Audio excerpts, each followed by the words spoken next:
E aí, Aldo, agora a gente tem como responder aquela pergunta inicial: qual é a altura do poste sem ser necessário colocar uma escada e medir ele de cima a baixo?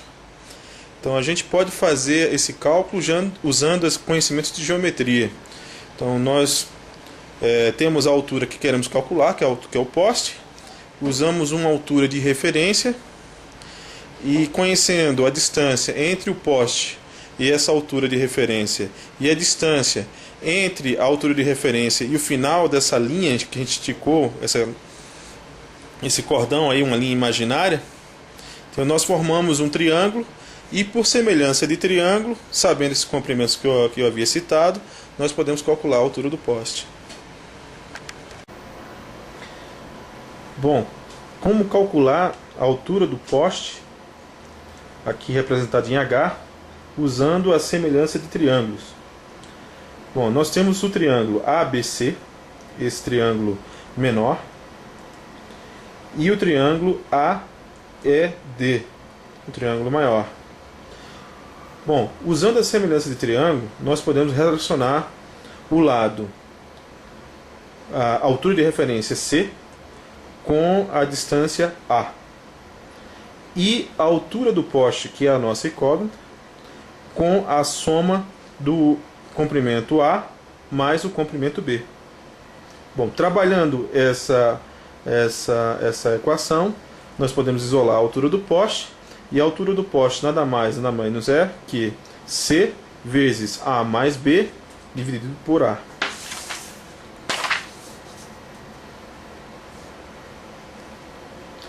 Bom, pegando os comprimentos da nossa maquetezinha, nós temos para A 23,5 centímetros, para B 30 centímetros, para C 13,5 centímetros. Qual é a altura do poste? Usando a fórmula que apresentamos anteriormente, fazendo o cálculo, temos para a altura do poste 30,7 centímetros.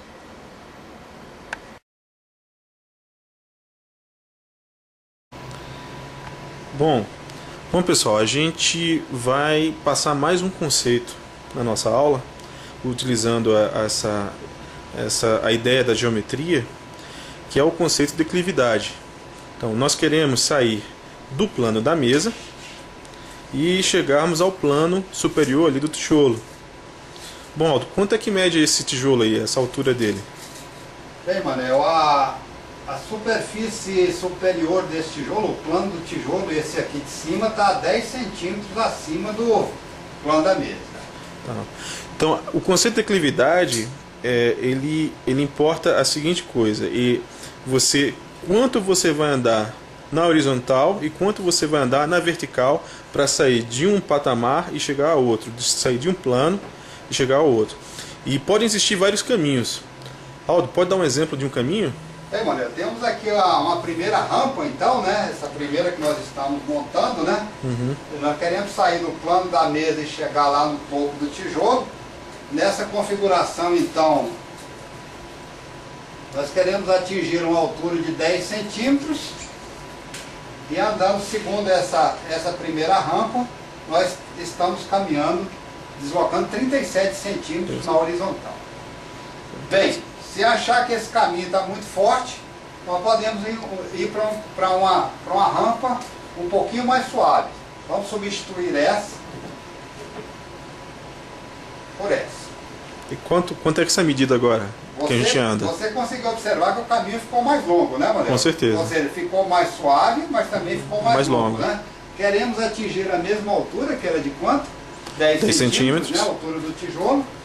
Mas agora nós teremos que caminhar ao longo da horizontal uma distância de 55 centímetros. Então. Bem, olha, podemos explorar uma outra. Sair do plano da mesa e chegar no topo do tijolo. Quanto é que mede esse topo aí? Ficou mais alto, né? Ficou bem mais alto. Essa altura agora é de 20 centímetros. A primeira rampa que nós podemos montar para sair do plano da mesa e chegar agora nessa posição do tijolo, agora nesse plano mais alto, temos lá os 20 centímetros de altura lá do tijolo,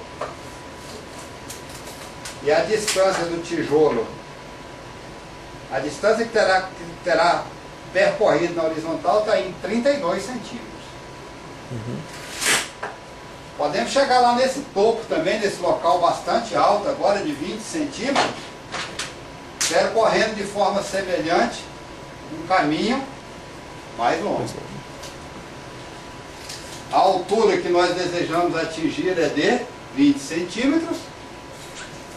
E essa distância, agora nessa rampa mais suave, está em 54 centímetros.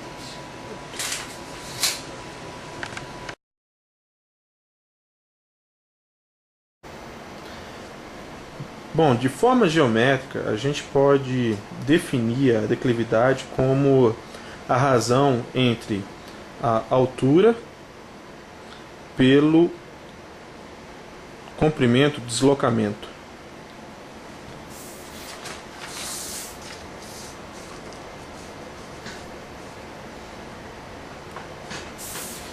Como visto anteriormente, a declividade então é a razão de um deslocamento vertical com relação a um deslocamento horizontal.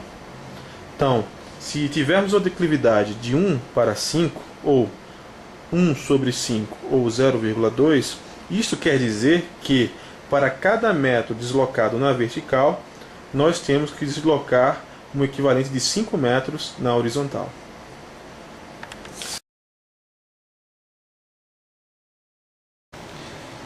Mais uma vez, utilizando o conceito de declividade, nós podemos fazer a seguinte pergunta: Aldo, se essa montagem que temos aí fosse um telhado de uma casa, qual seria a declividade dessa estrutura? Bem, Manuel, a gente precisaria então de medir essa altura, que está em 10 centímetros, ou seja, quanto que está deslocando na vertical, e precisaria também de saber quanto é que está deslocando na horizontal, 40 centímetros na horizontal. Ou seja, 10 na vertical, 10 centímetros na vertical, repetindo, e 40 centímetros na horizontal. Dando um valor dividindo 10 centímetros por 40 centímetros, é equivalente a 1/4 ou 0,25. Ou seja, temos um telhado com declividade de 0,25.